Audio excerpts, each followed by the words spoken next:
everything is okay. It's okay to be an idiot. It's okay to be stupid. It's okay to be uncool. It's okay to be red. You know, so I'm red, my ears are red, my face is red, and I feel embarrassed. So people know that I'm embarrassed. Okay, so what? So this is the way I question and I challenge this this belief or this faulty thinking. Am I so slow? Yeah. Really? I'm not slow. Today I'd like to talk to you about something called erythrophobia. Erythro, I think, comes from the word, I think it could be Greek or Latin, meaning red.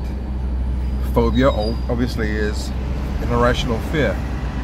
So erythrophobia is the fear of becoming red, the fear of blushing. It's a really terrible phobia. It's an easy one to avoid. When I was about 17, I went for an interview at a hotel to be a waiter, and the person that got me the interview was a Portuguese guy. He was a friend of my parents, and I remember sitting in a hall, in a tight hall. I remember sitting in a narrow hall, and at the end of the hall there was an office there, and the door was open, and there was a guy working behind the desk. The other side of the hall, there was, I'm not sure if it was a kitchen or a large room, and then there was an office where I had to go and do the interview. So I was sitting down in this hall, and I was really nervous, and I was slightly red, you know. And this guy, this idiot, real idiot, unbelievable idiot, this guy, he stood up, you know, he stood up above me, you know, and he was talking down to me, and he was saying, "Hey, come on, boy, come on." He was like patting me and saying, "Come on, boy, don't be so shy. Now you have to go and see the beautiful woman who's going to interview you. You know, come on, why are you red? Why?" And that wasn't so bad, but what was really bad was the guy at the end, the guy in the office. He was laughing or kind of smiling or sniggering, going like that, or like this, like that. And you know, the Portuguese guy looked at him, and then he looked back at me, and he continued doing it. I thought, what a bastard, you know, at very least, what a stupid human being. Why do that to someone, you know? And so I was fucked. I was destroyed, you know. I just wanted to leave. It wasn't so bad because it was only one guy at the end of the corridor, and it was one guy standing over me, and the corridor or the hall was dark. It wasn't dark, but it wasn't very bright.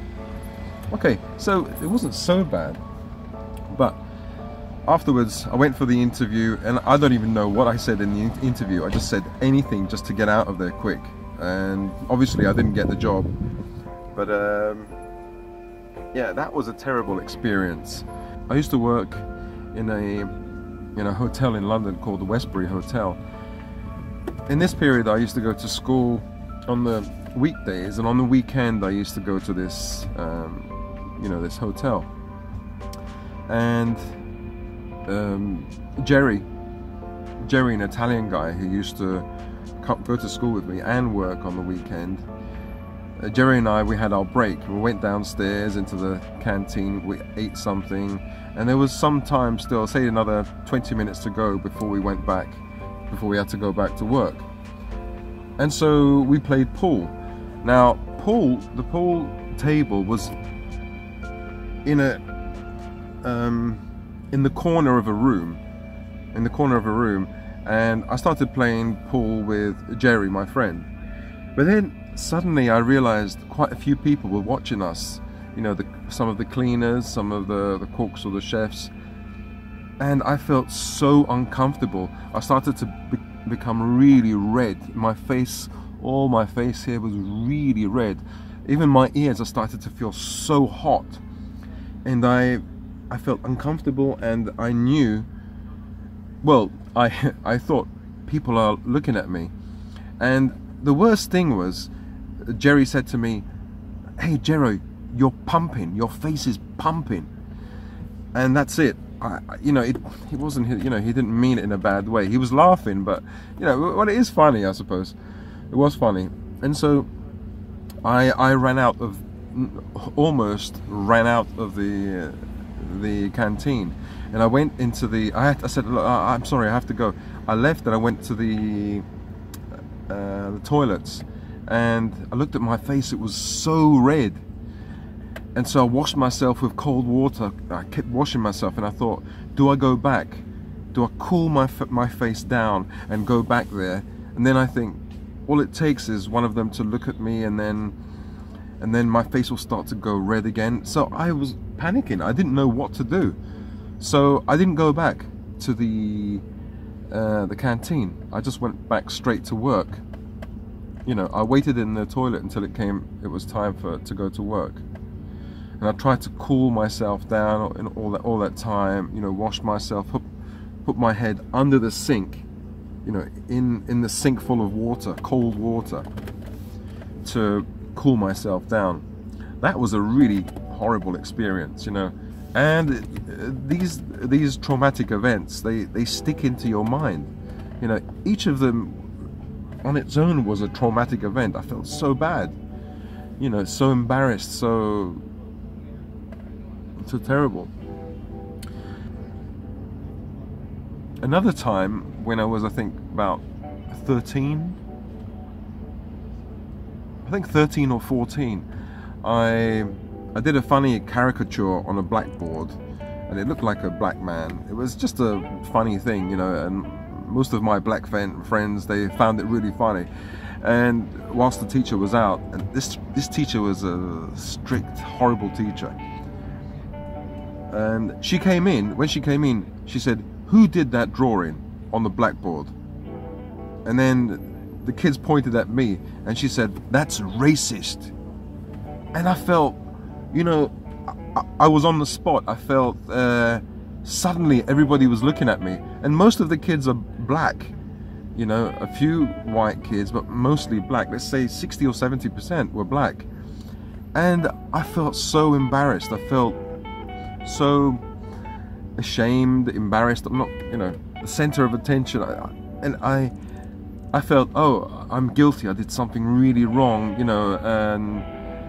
And the stupid woman, she just, you know, pointed at me and said, "This is racist." Oh man. Luckily, a black girl said, "No, it's not racist. This doesn't look like me." You know, some of the black kids, the boys, were saying, "You're racist. We're going to get you later, after the class." But, you know, just joking. They were just joking. They didn't mean it, you know. But that was a horrible situation where suddenly I became the center of attention, and I panicked, and I did become a little bit red, not so much, but it was the first time that my heart really beat fast, and I felt anxiety. Suddenly, a massive amount of anxiety, and I didn't expect to. It was unexpected. I didn't feel it was going to come to me. It's like being attacked. Boom! You know. So that was another occasion. I was about 13 at that time. But yeah, anyway, there were a few occasions, you know, in my early teens where I felt, I suppose I decided this is not good. I thought I have to avoid situations where I could become the center of attention. So what happened? What happened at a certain point, my brain said, "Okay, this is too painful. So what are we going to do here? We're going to avoid any situation where I could be put on the spot, be the center of attention, and any situation where I could possibly blush. Okay, so this is what we're going to do, because this blushing thing is painful, and you know, we can't handle it. And you know, your brain is just trying to protect you, you know, your ego or whatever it is. It's just trying to protect you. It doesn't want you to feel pain. It doesn't want you to hurt. So, you know, it's a good thing. You know, it's like a mum or a dad that wants the best for you. It's just like an overprotective parent that wants the best for you.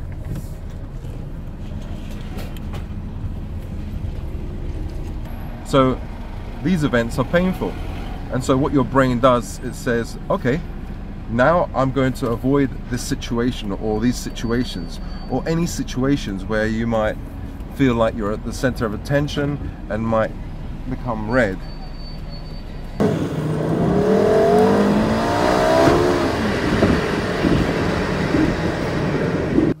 My brain reached a point where it said, okay, enough is enough. We have to start protecting ourselves. And so what happened was, I just avoided any situation that might make my face go red in public. So I avoided, first of all, what I did is I stopped going with my parents to their friends' houses, you know, because they used to take me along, and I used to sit on the sofa, and they'd ask me, oh, Jero, what are you doing at school now? Oh, do you have a girlfriend? And, you know, and I'd get embarrassed, I'd become all red, and I feel really, you know, ashamed and stuff like that. So, yeah, so only when I was at school, there was, I was quite okay, because you sit down, you know, you're not the center of attention, you know, there are other kids, and I don't think I was ever asked to stand up and, you know, explain something, but I did feel uncomfortable. Yeah, I definitely had a fear that the teacher would point at me and say, oh, Gerald, could you give me an answer to this, you know, to this question? You know, teachers would ask questions and they would point to somebody. I would like it when the teacher was quite relaxed, and then we would, you know, put our hands up. The people who knew the answer would put their hands up, because then if the teacher points at you, it's bad enough having to get up and like stand up sometimes and explain and give the answer. But if the teacher points at you and you don't know the answer, or you give the wrong answer, then again you're the center of attention, kids laughing at you or smiling at you, or, you know, whatever. So yeah, school was so difficult, you know, so difficult. And the thing is, in all this time, nobody helped me.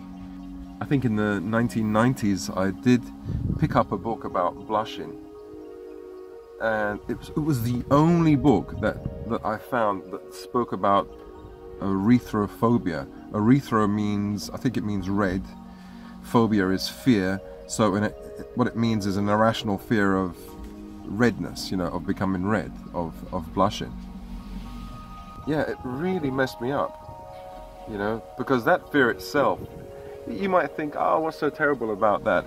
Yeah, well, the person feels, first of all, the person feels really bad, it's terrible, but it can lead, it's like a kind of gateway to other phobias, you know, to, well, social phobia. You avoid any social interaction. I'm okay on the phone. I'm not so bad on the phone. I still feel uncomfortable and self-conscious and stuff like that, but I don't avoid the phone. I was at the employment center and I was asked if I liked a particular job, and so I was given a card that said, yeah, okay, this is a nice job. and there were a few people waiting there, you know, maybe sitting down with me. There were like 5 or 6 people, you know, in a small area, and I thought, okay, I'll just give him one-word answers. Like he said, the guy said, do you like this job? And I said, yeah, this is a nice job, you know. And I just shut up, you know. I thought that would be the end of the conversation. And what happened was, he phoned up the company and he gave the phone to me, and I had to speak in front of these people, and I didn't know what to say. I was stuck. I was, you know, and I thought, oh, what an idiot I am, you know. I didn't know what to say. When the person answered the phone, I was stuck. I was stuck. I didn't know what to do, what to say, and I knew these people were looking at me, and I just made it. I just mumbled my way through. I said, I'm looking for a job.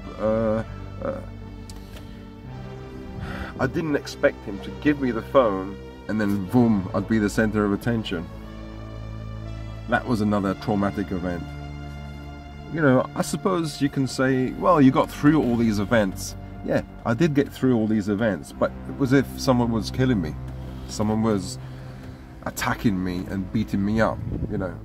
Nobody actually beat me up. I beat myself up, you know, by my faulty thinking. You know, my thinking was wrong. And nobody was there to help me. You know, no doctors helped me.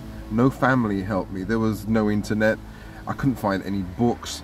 So I thought I was screwed, completely screwed. I thought, wow, what happens if one day I want to get married and I wouldn't be able to stand in a church in front of so many people and, you know, get married? You know, yeah, so this thing with erythrophobia, or fear of blushing, or fear of becoming red, you know, it's basically, it's a fear of shyness and a fear of other people seeing you become red.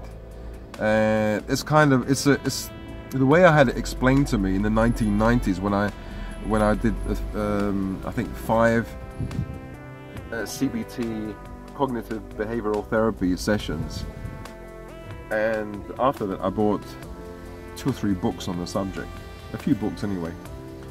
It's a vicious, it's a chain reaction, a vicious cycle. Say for example you're here and you become red, you feel embarrassed and you're blushing, you're flushing, you're flushed, and then the next step is here, you realize that people are looking at you, and which makes you feel even more embarrassed, and you flush more.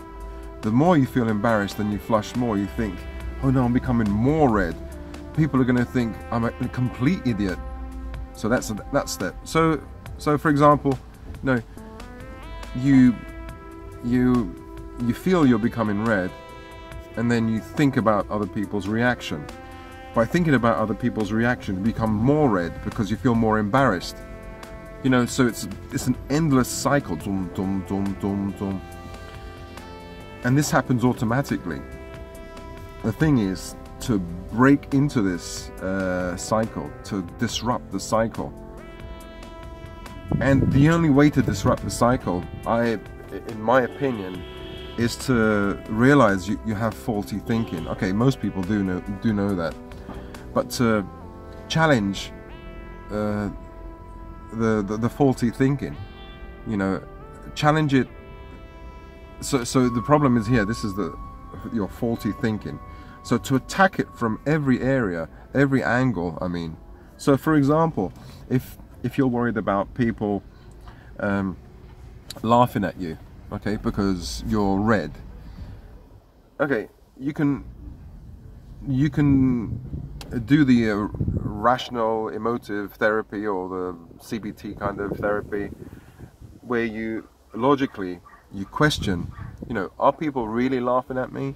Well, they're not, you know. And okay, even if they are, you know, would it be the end of the world? No, it wouldn't. If people are laughing at you,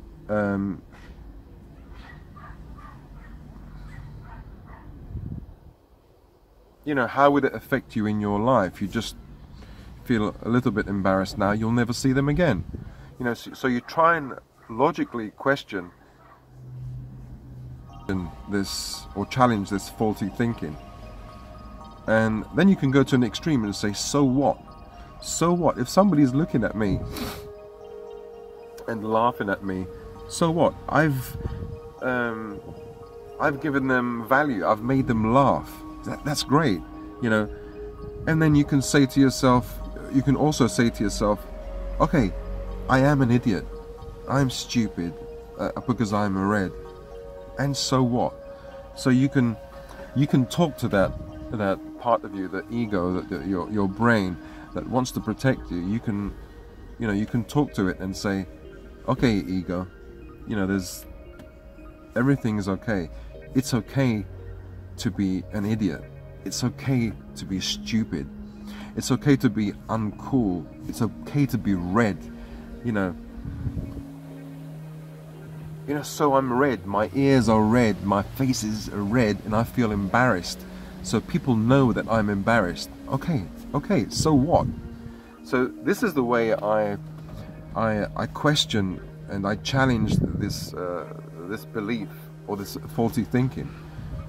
You know, and I'm not 100% cured, but all you need is even 50% or 30%, and you can do so many things. Okay, you might not be able to stand in front of a group of 1,000 people and give a speech on something that you know, an impromptu speech about something that you don't know anything about, you know, but what you can do is you can go to that interview and feel calm and relaxed, or even, yeah, you feel stressed out and you feel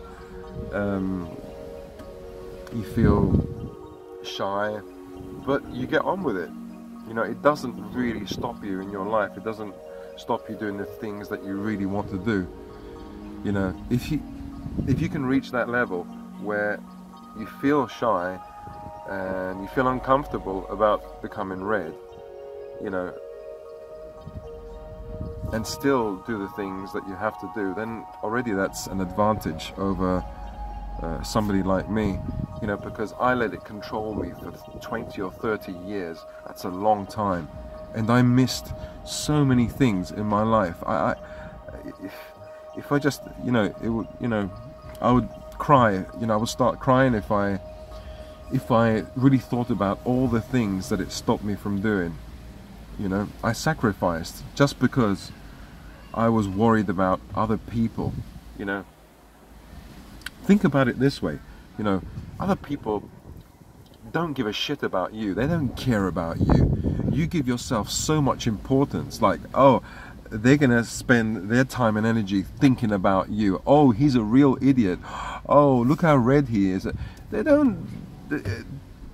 don't care for you enough to spend that time and energy and focus all their energy, you know, trying to humiliate you, you know.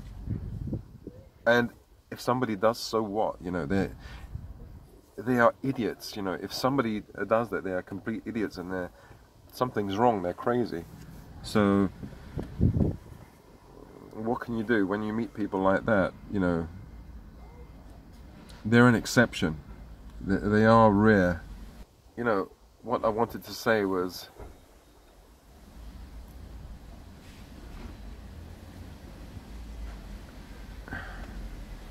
you know, if you're a teenager or in your 20s even, you know, do something about it now.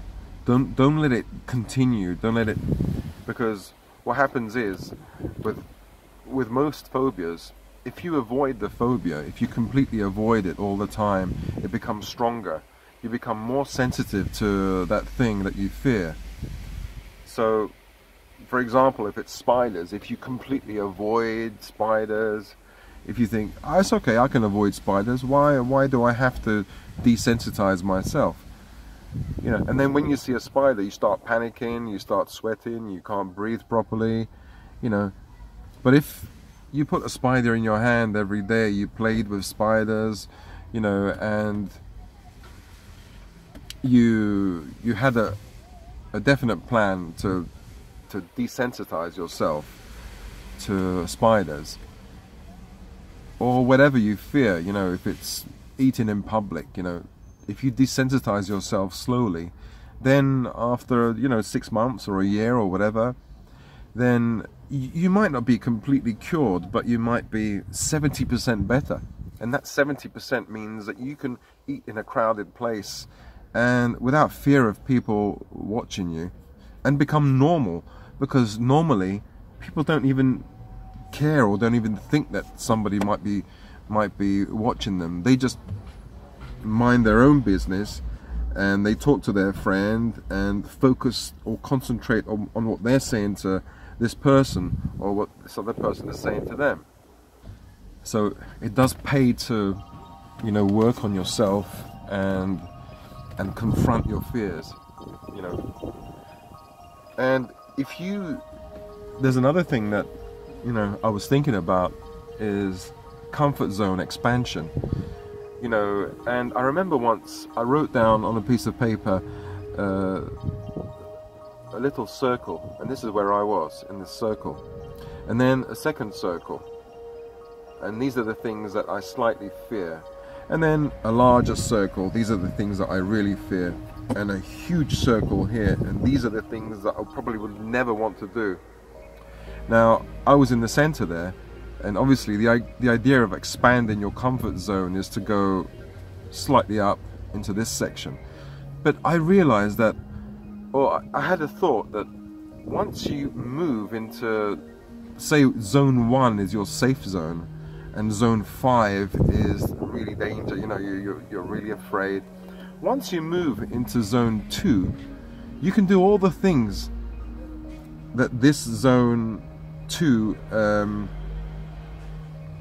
I thought was, once you move out of this zone 1 and can do even one of these things in zone 2, then you can do other things that you were afraid of in zone 2 in different areas of your life that are kind of similar. So by expanding your comfort zone, you don't expand this way, you expand this way. So you become confident in other areas. So you holistically expand. So I think that's quite a cool idea, something that I thought about, and something that I just wanted to say to you. You know, maybe next time I can do a video where I explain my thoughts or my ideas more. But as for myself, I still have, you know, social phobia or social anxiety. I think it's just part of me. You know, I'm a very sensitive, very shy person, you know, and it's who we are. But to let the shyness become a phobia and become social anxiety, and let this social anxiety become so powerful where you don't live anymore, you just exist. You hide in your bedroom, you don't go out, you know that's terrible, you know. You might think, if you're young, if you're 15 or 16 or even 20, you might think, it's okay, I can stay in my room and watch YouTube, and I can play games, you know. What do I need to go out for? I can order a pizza. I can even ask a girl to come and see me. I don't want to go outside. And in fact, that's what I did. When I was 19, I had a girlfriend. She was about 16. Well, anyway, she used to come to my house when she was supposed to go at school. She used to come to my house when she was supposed to go to school. And the reason why we broke up is because I never took her anywhere, you know. And the reason why I broke up with another girlfriend when I was 17, my first girlfriend, was because I never took her anywhere. You know, she was bored, you know. So even when I was 17, from the age of, I don't know, 14 to 17 it started, I was quite shy. I didn't like to go to places. I didn't like to go to the disco or parties or anywhere, you know. So it affected my love life or my relationships when I was a kid as well. So don't let it happen to you. You know, just think about what I said, some of the things that I said. You know, if 1 or 2 points can help you, then, you know, I'm happy. I'm sorry if I rambled on and I didn't actually explain things properly, but I think, you know, these are just my first few videos, so next time I'll just write them down. I put bullet points and actually I'll just write down bullet points and then try to explain things more clearly, you know, instead of a conversational type of video. I hope you liked the video. So, to sum up what I've been trying to say, to sum up my message, I want to say that you can do it. You know, it can be beaten. Erythrophobia can be beaten. And, you know, some people might say, well, you didn't beat it. How can you tell people that it can be beaten? You know, from the point of credibility, how can you say it can be beaten and yet you haven't beaten it? Now, yes, I haven't beaten it 100%, but I'm definitely a lot better now than when I was in my 20s, my 30s, and maybe my 40s even. You know, and what you have to understand is that you don't have to beat this thing or recover 100%. Even if you recover 50% or 30 or 20%, it's going to make a massive improvement in your life. I think I've recovered 60 or 70%. There are so many things that I can do now that I couldn't do before, and yet my biggest fear I still can't do. So I would say, okay, I'm not 100% healed or cured, but possibly 60 or 70%, and that's a massive difference. I'd say 65% cured, you know. So there is still room for improvement, which is great because I've got that to look forward to, you know, so I can make these further videos and improve even more, and I'll show you how I did it, because I know how I've improved from, say, 20 or 10% to 65%. Now, the last 20 or 30% will be hard, but at least I have the tools. I know how to do it, and, you know, I can show you guys how I do it and how you can do it as well. Or just read a book about it or watch another video. There are psychologists, psychotherapists, and there are guys who can explain this much better than me. I'm not sure what they explain because I've never watched a video about erythrophobia or social anxiety. I'm just speaking from my point of view, you know, and if this can help you, then great. If it doesn't help you, then don't give up. Go to another video, read a book, and, you know, maybe you can pick up just one idea or one point, you know, from my videos, and that would be great, you know. So leave your comments below and tell me, you know, if there's anything that I've said which is wrong or right. You know, you just tell me your thoughts and your experiences, you know, so I can make better videos in future. And also, you know, I would like to know about your experiences, you know, and how if any of you guys healed completely or cured yourself from social phobia and erythrophobia in particular. Anyway, this is the end of my speech, my lecture. Sorry for the rant. Bye. Oh no. Who's that for?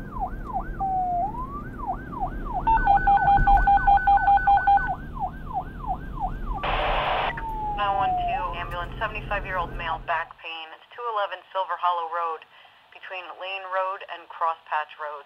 Repeating, 75-year-old male back pain. It's 211